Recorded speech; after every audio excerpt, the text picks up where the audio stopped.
pakiusap ko lang. Ayaw kong makipag-away ng Panginoong Kristo at sa ngalan ng pong Jesus Nazareno. Alam mong naririnig mo ko at alam mong maririnig din kita.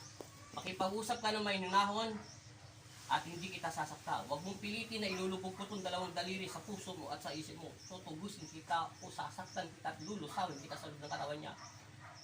Ano pangalan ng tatay mo? Berlin po.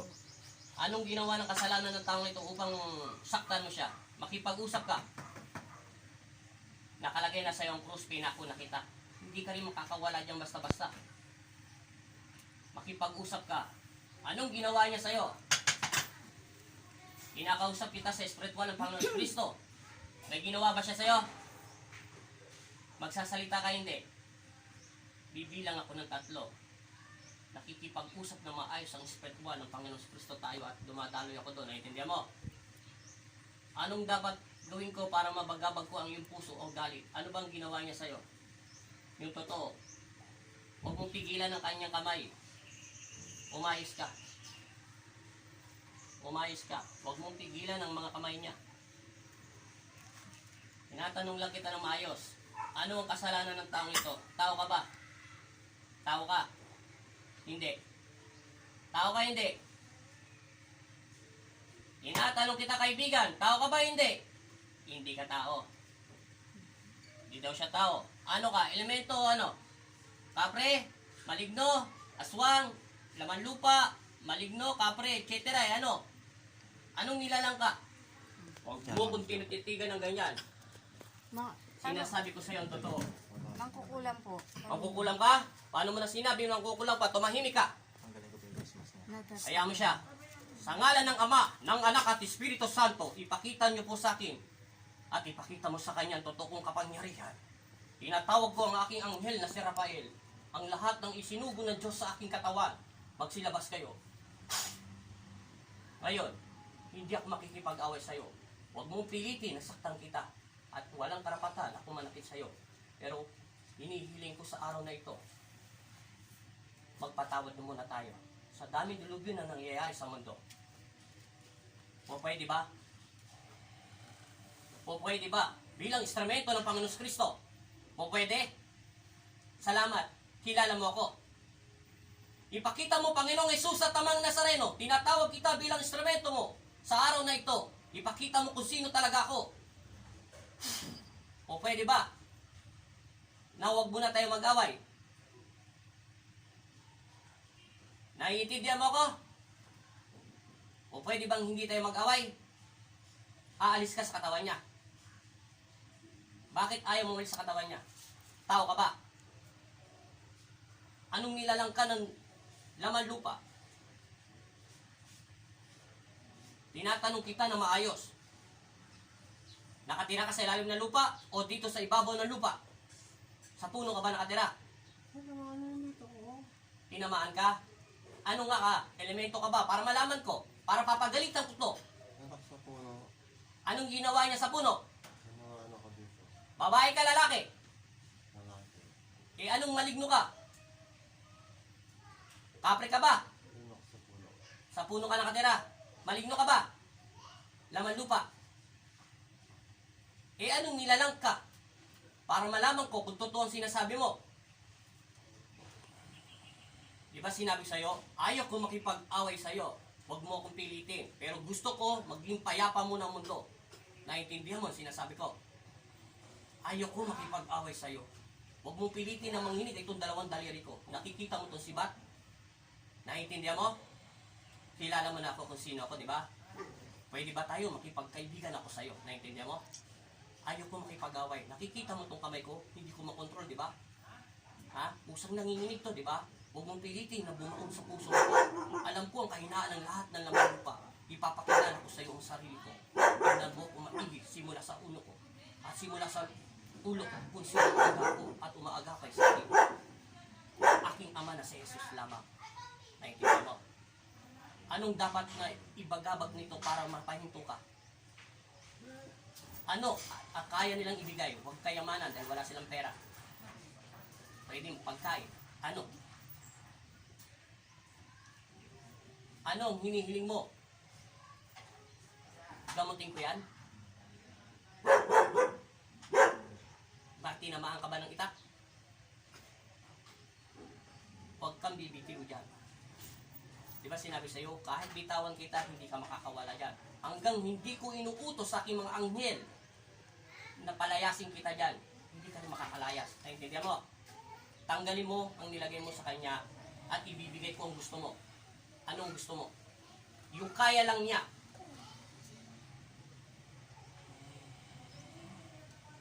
Huwag mo siya titigan. Hindi yan ang may sala sa'yo, kung hindi ang bagkos at ang taong ito. Ako ang humihingi ng pamanhin sa kanya. Huwag mo ko susubukan, maliwala ka sa akin. Huwag mo ko susubukan, sinasabi ko sa'yo. Pinapatanggal ko lang ang nilagay mo sa kanya. Ibibigay ko kung anong gusto mong alay. Basta't kakayanin lang nila. Tanggalin mo. Itapon mo. Sa lupa. Itapon sa lupa. Tanggalin mo lahat. Pakiusap. Ako ay nakikiusap bilang instrumento ng Diyos. Kapayapaan ang dapat ang maghari, hindi kasamahan. Kung ayaw mo magpakilala kung sino ka, ginagalang kita. Ayaw ng Panginoon na nakikipag-away. Bunutin mo ang lahat ng nilagay mo sa Kanya. Ibibigay ko ang gusto mo, alam ko ang gusto mo. Ang kinakain niya at mag-alay siya, di ba? Di ba? Di ba? Tigilan mo yan! Hawakan mo. Ayaw niya magpapigil. Sinabihan kita. Sa ngalan ng Ama, ng Anak at Espiritu Santo. Amen. Di ba sinabi ko sa'yo? Bitawan mo siya. Bitawan mo na siya. Hindi na makakapalagyan. Di ba sinabihan kita? Ayaw ko makipag-away sa'yo. Binalaan kita, ayaw ko. Pero pinipilit mo kung makipag-away sa'yo, hindi kita urungan. Sa ngalan ng Ama, ng Anak at Espiritu Santo, amen. Tinatawag ko sa espiritual ng Panginoon Kristo at tulungan mo ko, Panginoong Jesus. Amen. O, di ba? Sinabihan kita. Tatanggalin mo, hindi. Tanggalin mo. Lahat. Wala kang ititira. Huwag kang mag-alala. Hindi kita papatayin at hindi kita itatapos sa impyerno. May isa akong salita, pero tanggalin mo ang lahat ng nilagay mo sa kanya. Tanggalin mo! Ibibigay ko lahat ang gusto mo. Basta't kaya lang namin, ha? Naintindihan mo? Sige, tanggalin mo. Araw ka na tayong away. Ubusin mo lahat. Simula ulo.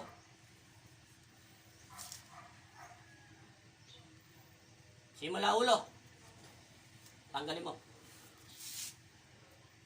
Huwag mo na subukan lumaban pa sa Panginoon Kristo. Sa ngalan ng Panginoong Nazareno, hindi naman kayo mananalo sa Kanya. Ayaw ng Panginoon na makipag-away o hindi nakikipag-away ang aking Ama. Ang gusto niya maging payapa. Marami nagdulubyod dito sa Pilipinas, sa aming mundo. Kaya pakiusap ko. Sige, tapon mo. Lahat. Tapon mo! Wala na! Ikaw ba ay tao? Hindi ka tao. Laman lupa ka. Sa puno ka nakatira. Ayaw mo sabihin kung ano ka. Ano bang ginawa niya sa'yo? Initak niya ba ang puno? Hinamaan lang ako. Tinamaan ka? Anong nakatama sa'yo? Ito ba'y itak? O siya ang nakatama siya? Mismong pisikal niya katawan? Ano? Titingnan ko nga kaluluwa kung talagang totoo ang sinasabi.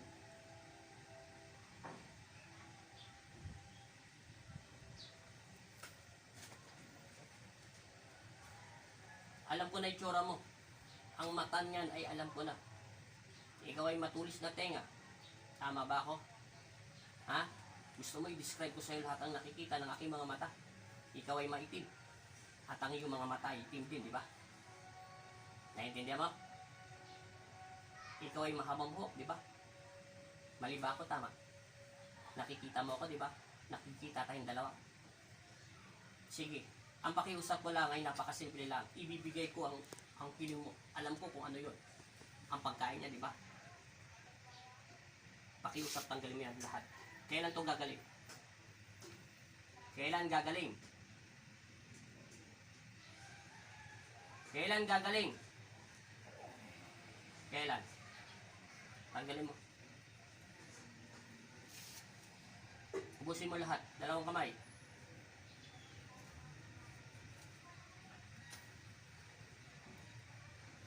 Ayun na. Tanggalin mo. Opo. Bilisan mo.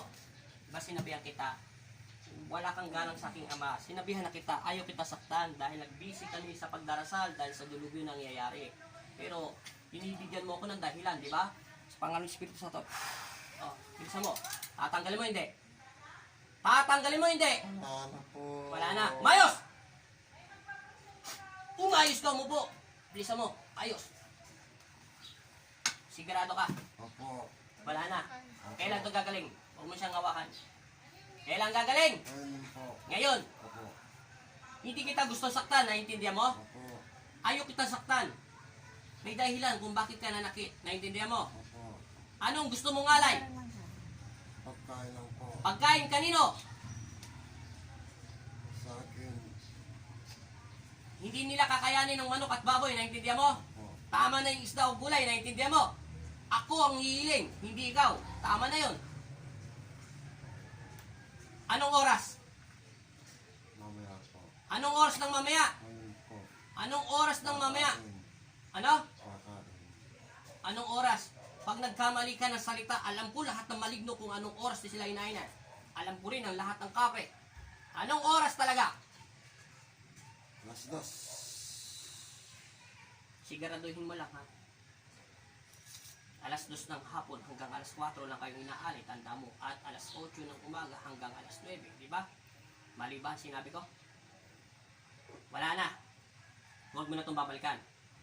Pumikit ka at ipikit mo ang diwa niya. At sumandal ka para hindi mahirapan ng spiritual katawan lupa niya. Iugod mo itong katawan mo. Ayaw mo magsalita pag bibigyan ka ng Diyos. Ilang minutes na yan? Ilang minutes na? 12. 12 po. 12. Okay na. Manahimik ka, tanda mo, tatawagin kita sa ayos sa gusto mo. Hindi kita sasaktan, tanda mo, palalayasin lang kita sa loob ng katawan niya. Naiintindihan mo? Manahimik ka na, ha? Ginoo, sa ngalan ng Ama at ng Anak at Espiritu Santo, masamang espiritu, umalis ka sa katawan ng taong ito, patahimikin mo to sa pangalan ni Jesus. Amen. Ama Jesus, amang Nazareno, kami ang iyong mga anak. Ilayin niyo kami sa panganib at masamang espiritu. Binigyan mo ko ng kapangyarihan, kaya kayo po ang manguna sa aming buhay. Amen. Ama Jesus, amang Nazareno, bigyan mo ko ng kapangyarihan na makapagpagaling na may karamdaman. Salamat po sa pinagkaloob mo sa akin. Amen. Gumising ka sa pangalan ni Jesus. Ano ang pangalan mo? Ikaw. Bong.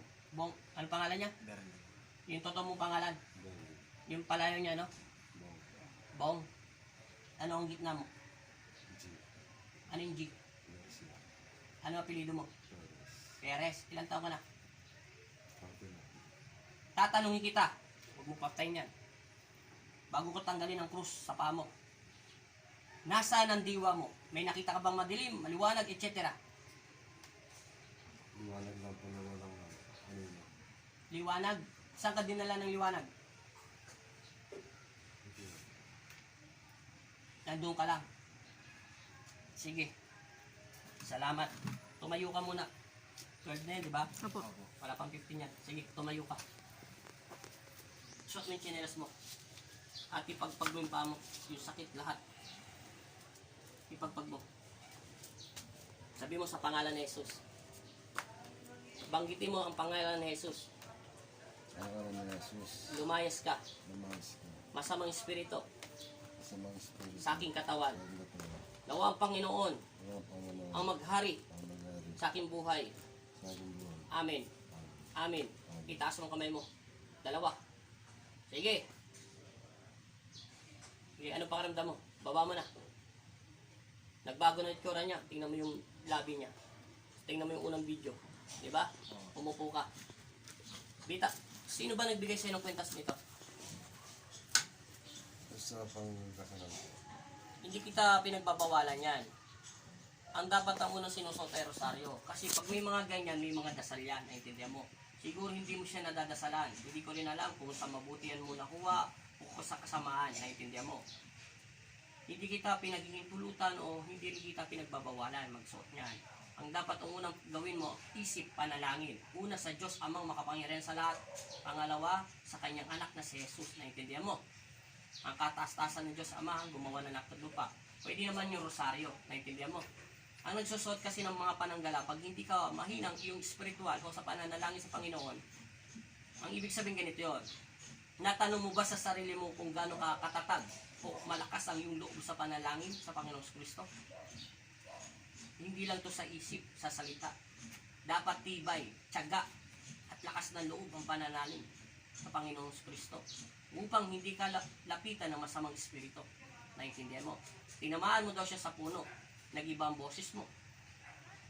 Ayoko makipag-away sa kanya, busy ako makipagdasal dahil sa mga nangyayari. Ano ang dapat mong gawin? Mag-alay ka sa kanya ng alas 2 hanggang alas 4 ng hapon, naintindihan mo? Mauuna kang kumain sa pamilya mo. Kung hindi mo kayo mag-aay ng alas 2, alas 4. 7 kutsara lang ang kakainin mo. Kanin, gulay, isda. Maghain ka at kakain ka. Magdasal ka muna sa Panginoon. Sabi mo, Panginoong Kristo, Amang Isus, umanay na, bahala ka. Maraming salamat po sa biyayang ipinigay mo sa pagkain na ito. Nawa kayong unat maghari sa akin at naway basbasan mo itong mapagpalan yung kamay o ng inyong kapangyarihan upang kagalingan ng aking mga naramdaman. Hindi lang sa akin, sa buong pamilya ko at sa buong sanlibutan. Naintindihan mo? Pag nakakain ka ng 7 kutsara, ihain mo to doon sa ginawa mo. Hindi ko alam kung bakit ka namutol ng puno, etc. Basta dali mo doon. Sabi mo naman sa kanya, kaibigan, tanggapin mo, bahala ka. O ito ay munting alay ko o hinahandog ko sa iyo, patawarin mo ako. Dahil tinamaan mo daw siya dito balabit sa kanyang ulo at mata. Naintindihan mo? Makinig ka muna. Sabi mo sa kanya, patawad. Hindi kita nakikita dahil yun naman ay totoo. Naintindihan mo? Hindi mo kailangan sumigaw ng malakas doon. Nagmula sa iyong puso ang babanggitin bago mo ilabas sa iyong bibig. At sabi mo, patawarin mo ako. Pag simula, hapon mo yun ibinigay, o alas 2 o alas 4, pagdating ng alas 7 ng gabi, ipakain mo sa mga hayop yung iba, naintindihan mo? At bago mo kunin yun, at kinukuha ko na, naintindihan mo? At hugasan mo maigi ang plato, naintindihan mo? Nandun din yung kutsara, kung magkutsara ka, kung magkakamay ka, bahala ka, naintindihan mo, ha? Hayaan mo muna yun doon. Yun lang pakiusap ko sa'yo.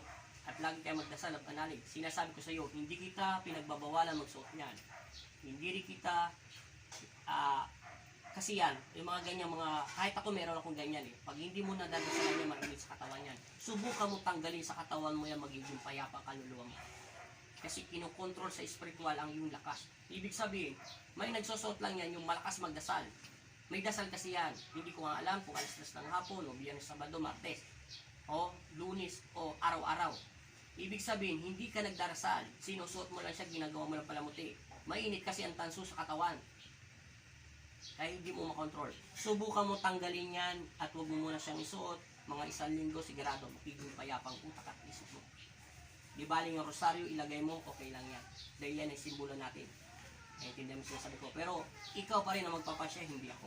Sinabi ko lang sa'yo ang nararapat at nararapat para sa'yo. Yun lang. Anong pakiramdam mo? Nakakita ka lang ng liwanag. Hindi mo nakita yung sumapi sa'yo. Saan kanya dinala? Basta't maliwanag lang. Bet mo kinakagat yung kamay mo. Ayan o, kinakagat mo. Hindi mo alam ang ginagawa mo, di ba? Bet sabi mo, bibili kang Jollibee. O, kita mo. Hindi mo rin alam yung ginagawa mo. Bet tinititigan mo yung asawa mo na sama, parang gusto mong patayin. O tanong kita, ba't mo kinagat yung kamay mo? Hindi mo alam, di ba? Dahil nasa loob siya ng ibang mahirap paliwanag yan. O, magpasalamat ka na sa Diyos sa iyong ginawa. Madali ko lang gamutin lahat yan at tanggalin lahat yung matitira mo. Anong pakiramdam mo? Mainit pa katawan mo. Tingnan mo yung unang video bago mo siya salangan at saka yung pangalawa. Ngayon, mapula na yung labi niya, di ba? Oo, kanina pong putla-putla O, niya eh. maputla ka. Tapos, tinititigan mo yung asawa mo, parang gusto mo sakalin. Tapos, kinakagat mo yung kamay mo. Ba't mo kinakagat kamay mo? Yung kamay niya po, magang-maga na yun. Ito. Kita mo yung kamay mo. Ayan, Nawala na ba ayan, sakit? ayan po, ayan o, itong pulang-pula na o. Ayan o, kakakagat mo. Pangalawa, tingnan mo yung daliri mo ha. Ipagdikit mo. Hindi mo nagpantay. Tingnan mo yung guhit sa taas. Ayan, magang-maga na yung kinagat niya o. O, pantay na guhit, di ba? Di ba, bago kita tinesting, ganyan, di ba? O, bakit kanina hinipang ka ng Diyos? Yun ay kapayapaan at isip ang puso. Bakit? Naalala mo pa bang tumalsik ka? Hindi. Wala na siyang alala niyo paghahawak ko sa kanya. Sinasabi ko sa iyo, hindi kita pinagbabawalan magsuot niyan. Kaso, ang nagsusuot lahat ng mga taso, lahat na nakikita mo sa YouTube, etc., yung maraming anting-anting sa katawan, yan ay mga may dasal. Pag hindi ka nagdarasal, kinakain nila ang spiritual mo, naintindihan mo? Kasi may pagkain niya sila, naintindihan mo? Hindi basta-basta nagsusot ng kwintas. Kahit ako marami akong ganyan, hindi ko sinusuot. Alam mo bakit? Obligasyon mo yan, parang higit pa sa buhay mo yan. Number 1 ang paniwala mo ang Diyos. Yun ang nasa isip at puso natin. Sa ngalan ng Poong Jesus Nazareno, sa ngalan ng Poong Ama sa langit. Naintindihan mo na? Pag tinanggal mo yan, subukan mo. Hindi ko sinasabing itapon mo. Ha? Magiging payapa ang utak mo. Maraming salamat po at tapos na po tayo sa paggagamot.